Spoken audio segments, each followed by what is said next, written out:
Video शुरू करने से पहले हमारे चैनल को लाजमी सब्सक्राइब करें और इस नावल की अगली एपिसोड देखने के लिए ज़्यादा से ज़्यादा चैनल को सब्सक्राइब करें। इसको राज़ी करना होगा, इसको पूरा एतमाद में लेकर मेरा लिए तैयार करना होगा, जिससे मैं ख़त को पसंद करवा सकूं। मैंने चची को कहा, चची मैंने कहा था ना, तुम एक बहुत बड़ी और खिलाड़ी औरत हो, देख लो तुम्हारा दो से गुजारा नहीं होता। अब तुम और मेरी तरफ देख रही हो और मुझे दो फिर आँख खुलाकर कहती हो और कुछ नहीं कर सकती। चची बोली, अच्छा अच्छा ठीक है, कुछ दो और कुछ लो, अगर मंजूर है तो। मैंने कहा मुझे मंजूर है, पहले ये तो बताओ वो बंदा कौन है जिसको राजी करना है। चची बोली, फिक्र ना करो, वो भी अपना रिश्तेदार है और तुम इसको जानते हो और मुझे उम्मीद है तुम इसको आसानी से मिला लोगे। मैंने कहा चलो ठीक है, मुझे मंजूर है, लेकिन पहले मेरा काम करवाओ, आज ही से साइमा आंटी के प्लान बे काम शुरू करो। चची बोली, हौसला रखो, इतनी जल्दी भी किया है, गर्म गर्म खाने से मुंह जल जाता है।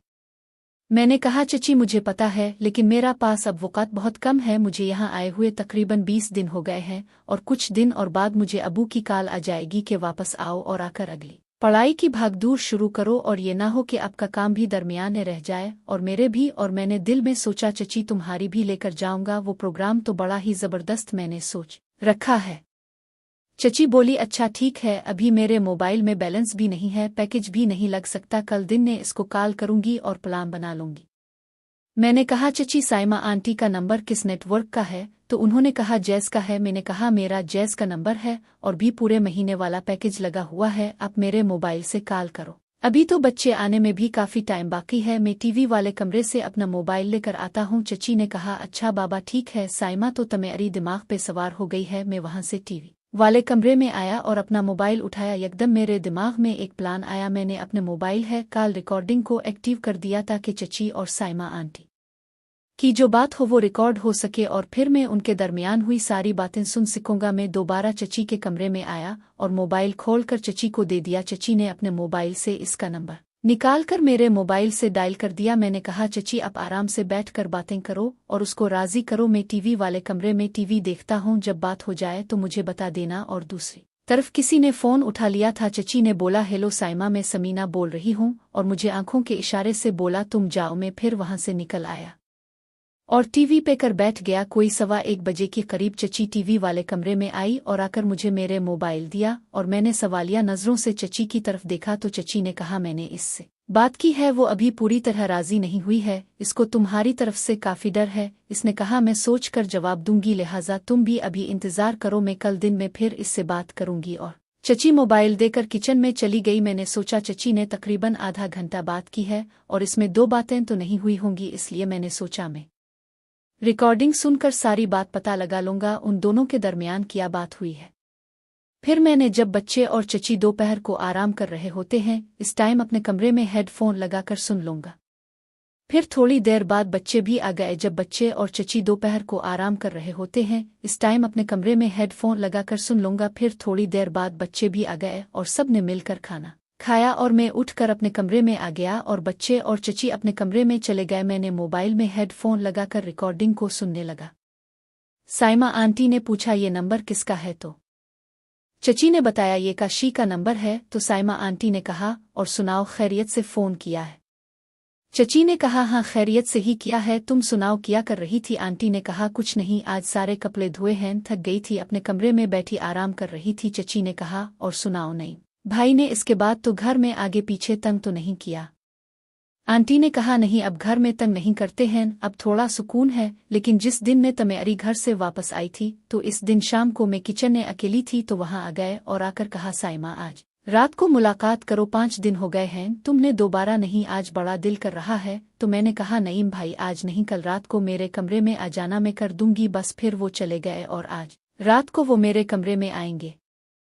चची ने मजाक में कहा, अच्छा तो आज मेरी बन्नू रानी के साथ मुलाकात करोगी? आंटी ने कहा, हाँ, और क्या करूँ मरूना तो, और क्या करूँ, मेरे नसीब में सिर्फ मुन में ही लिखा है और आज तक अपनी सहेली का सोचा तक नहीं है। चची ने कहा, नाराज क्यों होती है, तेरा भी कुछ ना कुछ हो जाएगा।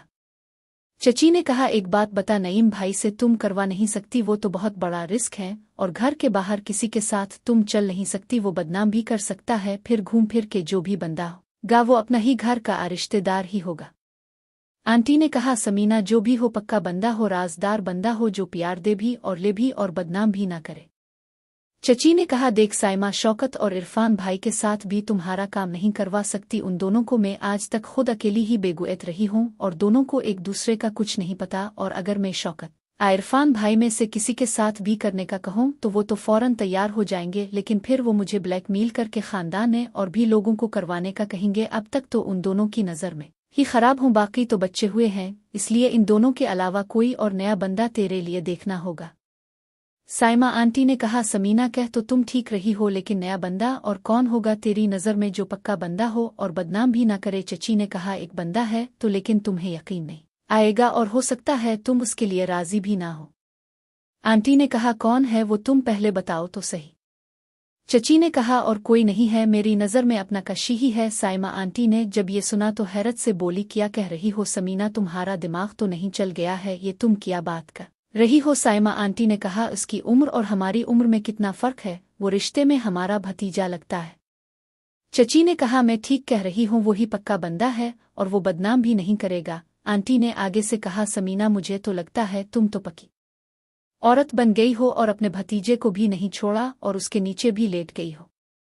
चची ने कहा, बदमाशी, मेरी बात तो पहले सुन लो फिर अपनी बकवास भी कर लेना। चची ने कहा, साइमा अब जो मैं बात बताने लगी हूँ वो गौर से सुनो, फिर मुझे अपना फैसला बता देना। फिर चची ने इसको अपनी और अंकल शौकत की मुलाकात का वाकया और मेरे पास इसका वीडियो सबूत का बताया। फिर जो चची और साइमा आंटी के दरमियान जो इस दिन बातें हुई वो वाला वाकया सुना दिया और इसमें से नौरीना इशरत आंटी का वाकया गोल कर गई, वो इसको नहीं बुती। चची ने कहा, साइमा वो तमेरी और नईम के दरमियान जो हुआ इसने इस दिन बाहर सब सुन लिया था और मेरा शौकत के साथ तो इसके पास वीडियो है और अब वो इस दिन से मेरे पीछे लगा हुआ है कि मुझसे भी मुलाकात करवाओ, लेकिन अभी तक और कुछ नहीं करवाया और अब वो तुम्हारी बातें भी सुन चुका है, इसलिए मुझे कहता है चची अब साइमा आंटी के लिए जो बंदा तलाश कर रही हो वो मुझे ही आगे करो और मेरा साइमा आंटी के साथ। और कहता है अब दोनों मुझे खुश करो, मैं अब दोनों को हमेशा खुश रखूंगा और कभी भी बदनाम नहीं करूंगा, और वैसे भी मुझे साइमा आंटी बहुत अच्छी लगती है। और कहता है अब मेरा ख्याल रखो, मैं अब दोनों का ख्याल रखूंगा और जब